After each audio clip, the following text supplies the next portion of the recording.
اعوذ باللہ من الشیطان الرجیم بسم اللہ الرحمن الرحیم الصلاة والسلام علیک یا رسول اللہ وعلی آلک واصحابک یا سیدی محمد رسول اللہ صلی اللہ تعالی علیہ وسلم۔ آج گلزار دبستان کا سبق نمبر 4 درس نمبر 4 ہے، اور درس نمبر 4 ہم حکایت سیزدہم سے شروع کریں گے انشاءاللہ عز و جل۔ تو دیکھیں، اس سے پہلے ہم لوگ حکایت دوازدہم پڑھ چکے ہیں، یعنی 12ویں حکایت تک مکمل ہم پڑھ چکے ہیں، اور آج حکایت سیزدہم یعنی 13ویں حکایت انشاءاللہ عز و جل ہم پڑھیں گے، اور جہاں تک ہو سکے پڑھنے کی سعادت حاصل کریں گے۔ سنیں، حکایت سیزدہم 13ویں حکایت۔ شخص پیش یک نوی سندہ رفت، وہ گفت خط بنویس، گفت پائے من درد می کند۔ آن شخص گفت ترا جائے فرستادن نمی خواہم، کہ چنی عذر می کنی۔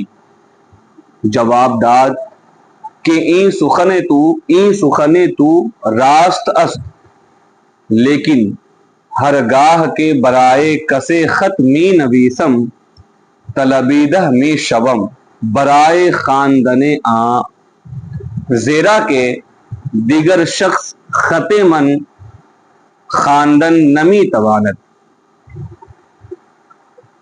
یہ مکمل ہو گئی عبارت۔ اب ترجمہ سماعت کریں اور غور سے دیکھیں۔ شخص پیش یک نوی سندہ رفت، شخص کوئی شخص یا ایک شخص، دونوں ترجمہ اس سے ہم کر سکتے ہیں۔ شخص پیش یک نوی سندہ رفت، ایک شخص ایک لکھنے والے کے پاس گیا۔ پیش یک نوی سندہ، یک ایک لکھنے، یک معنی ایک یہاں پہ کریں گے، نوی سندہ لکھنے والا، اس میں فاعل کا صیغہ ہے، اس میں فاعل ہے یہ نوی سندہ لکھنے والا، پرورندہ پالنے والا ہے نا، تو نوی سندہ لکھنے والا۔ تو پیش یک نوی سندہ ایک لکھنے والے کے پاس، ایک محرر کے پاس، رفت گیا، رفتن مصدر سے رفت، ماضی کا صیغہ، صیغہ واحد مذکر غائب، اس میں واحد مذکر نہیں کہیں گے بلکہ صیغہ واحد غائب ہے نا، فارسی ہے۔ یک نوی سندہ رفت، ایک لکھنے والے کے، پیش یک نوی سندہ رفت ایک لکھنے والے کے پاس گیا۔ شخص پیش یک نوی سندہ رفت، ایک شخص ایک لکھنے والے کے پاس گیا، وہ گفت اور کہا، کیا کہا؟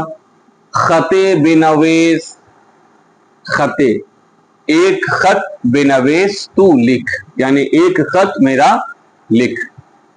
گفت لکھنے والے نے کہا، گفت کا معنی کہا، یعنی لکھنے والے نے کہا۔ پائے من درد می کند، پائے من میرا پیر، میرے پاؤں ہے نا، میرا پیر، درد می کند درد کر رہا ہے، می کند کرتا ہے یا کرے گا، کند کرتا ہے یا کرے گا، تو می کند کر رہا ہے، حال کا صیغہ۔ پائے من درد می کند، میرا پیر درد کر رہا ہے۔ آن شخص گفت، اس شخص نے کہا، کس نے؟ جو لکھوانے کے لیے گیا تھا اس نے۔ آن شخص گفت، اس شخص نے کہا، تورا جائے فرستادن نمی خواہم، تجھ کو، تورا تجھ کو، جائے فرستادن کسی جگہ بھیجنا، نمی خواہم میں نہیں چاہتا ہوں، تجھ کو کسی جگہ میں نہیں بھیجنے والا ہوں، یعنی نہیں بھیجنا چاہ رہا ہوں، کہ چنی عذر می کنی، کہ ایسا عذر تو کر رہا ہے، کہ اس طرح کا عذر تو کر رہا ہے۔ پیر میں تیرے درد ہے، میں تجھے کہیں جانے تھوڑی کہہ رہا ہوں، میں تو تجھے خط لکھنے کہہ رہا ہوں۔ وہی کہہ رہے ہیں ترا جائے فرستادن نمی خواہم، تجھ کو کسی جگہ میں بھیجنا نہیں چاہ رہا ہوں کہ چنی عذر میں کنی کہ اس طرح تو عذر کر رہا ہے۔ جواب داد، لکھنے والے نے جواب دیا، جواب دیا کہ این سخنے تو، کہ تیری یہ بات، این سخنے تو تیری یہ بات، این سخن یہ بات، تو تیری، تو این سخنے تو تیری یہ بات راست است صحیح ہے، سچی ہے۔ جواب داد کہ این سخنے تو راست است، اس نے جواب دیا کہ تیری یہ بات صحیح ہے، لیکن ہرگاہ کے برائے کسے خط می نویسم، لیکن ہرگاہ جب کبھی کہ برائے کسے کسی شخص کے لیے خط می نویسم میں خط لکھتا ہوں، خط می نویسم میں خط لکھتا ہوں، یعنی جب کبھی کسی شخص کے لیے میں خط لکھتا ہوں، طلبیدہ می شوم، تو کیا ہوتا ہے طلبیدہ می شوم، میں بلایا جاتا ہوں، می شوم طلبیدن بلانا، میں بلایا جاتا ہوں۔ کیوں بلایا جاتا ہوں؟ برائے خواندن آ، اس کو پڑھنے کے لیے، برائے خواندن آ، اس کو پڑھنے کے لیے، برائے کے لیے خواندن پڑھنا، برائے خواندن آ، اس کو پڑھنے کے لیے، زیرا کہ اس لیے کہ کیونکہ دیگر شخص خط من خواندن نمی تواند، دیگر شخص دوسرا شخص خط من میرا خط خواندن نمی تواند نہیں پڑھ سکتا ہے، دوسرا شخص میرا خط نہیں پڑھ سکتا، یعنی میرا لکھا ہوا نہیں پڑھ سکتا ہے، اسی لیے مجھ کو جانا پڑتا ہے، اور میرے پیر میں درد ہے اس لیے میں لکھ نہیں سکتا، کیونکہ میں لکھوں گا تو مجھے جانا پڑے گا۔ تو یہ 13ویں حکایت مکمل، ٹھیک ہے۔ اب حکایت 14ویں حکایت، حکایت 14ویں حکایت کیا ہے دیکھیں۔ درویش تقصیر بزرگ کرد، پیش حبشی کوتوال بردند، کوتوال حکم کرد کہ تمام روئے درویش سیاہ کنید، وہ در تمام شہر بگردانید۔ درویش گفت اے کوتوال نصف روئے من سیاہ کن، ورنہ ہمہ مردمان شہر خواہند دانست کہ حبشی کوتوال ہستم۔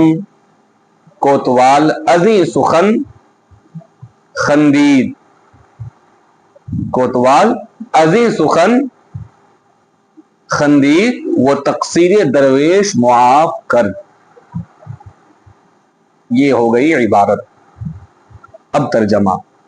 حکایت 14ویں حکایت کیا ہے؟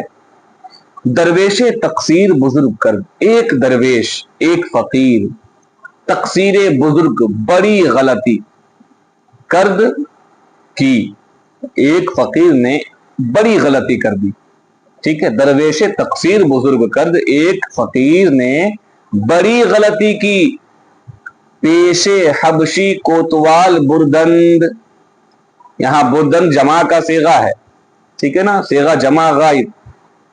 تو اب کیا ہوا، جب اس نے بڑی غلطی کی تو لوگ پیش حبشی کوتوال بردند، لوگ حبشی کوتوال کے پاس لے گئے، بردند وہ لے گئے، کون لوگ؟ وہی لوگ جو تھے اس فقیر کو، لوگ فقیر کو حبشی کوتوال کے پاس لے گئے۔ کوتوال حکم کرد، حبشی کا معنی کیا ہوتا ہے؟ کالا، ہے نا، تو دیکھو وہ کالا تھا، کوتوال کالا تھا، حبشی تھا، تو کوتوال حکم کرد، کوتوال نے حکم کیا کہ تمام روئے درویش سیاہ کنید، کہ فقیر کے تمام چہرے کو سیاہ کر دو، کالا کر دو، وہ در تمام شہر بگردانید، اور